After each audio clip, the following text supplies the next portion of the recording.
లకు తెలంగాణ ప్రజలకి చాలా ముఖ్యమైన అంశంపై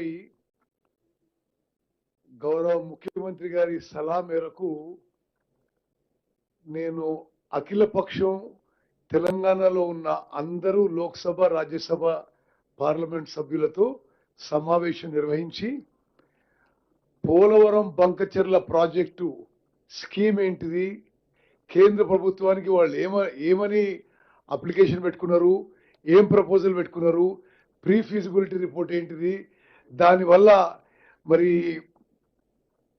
తెలంగాణ రాష్ట్రానికి ఏ విధంగా నష్టం జరగబోతుంది, ఇప్పటి వరకు మేము ఏం చర్యలు తీసుకున్నాం, అదేవిధంగా what is the way forward, ఇవన్నీ అన్ని పార్టీల ఎంపీలతోని మేము చర్చించడం జరిగింది.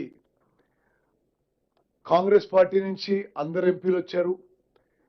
బీజేపీ పార్టీ నుంచి బీజేపీ రాష్ట్ర అధ్యక్షుడు కేంద్ర మంత్రి కిషన్ రెడ్డి గారు నాతో మాట్లాడి వాళ్ళ పార్టీ పక్షాన 2 ఎంపీలని పంపించడం జరిగింది.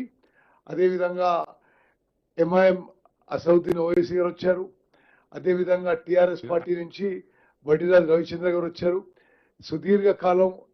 సుదీర్ఘ సమయం తీసుకొని ఆ విషయాన్ని అన్ని విషయాలు ప్రస్తావించడం జరిగింది.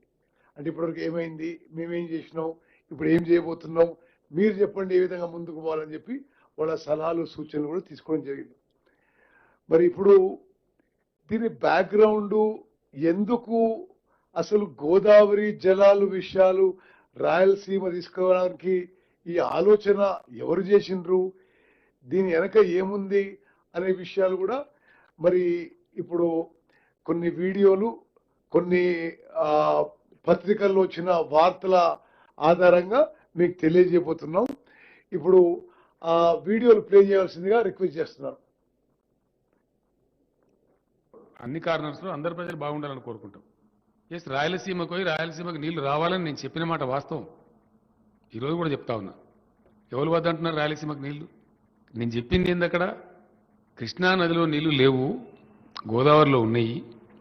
మేము తెచ్చుకున్నాం, గోదావరి నుంచి తెచ్చుకుంటున్నాము, మీరు కూడా అక్కడి నుంచి తెచ్చుకోండి, మీకు మేము సహకరిస్తామని చెప్పినాం. బేసిజాలు అడ్డం పెట్టాము, మీకు సహకరిస్తాము. రాయలసీమ కరువు ప్రాంతము, వాళ్ళకి నీళ్లు రావాలి తప్పకుండా, అది న్యాయం. మీరు తెచ్చుకోండి, మేము అవుట్రైట్ సపోర్ట్ చేస్తామని చెప్పినాం. ఎందుకంటే అంటే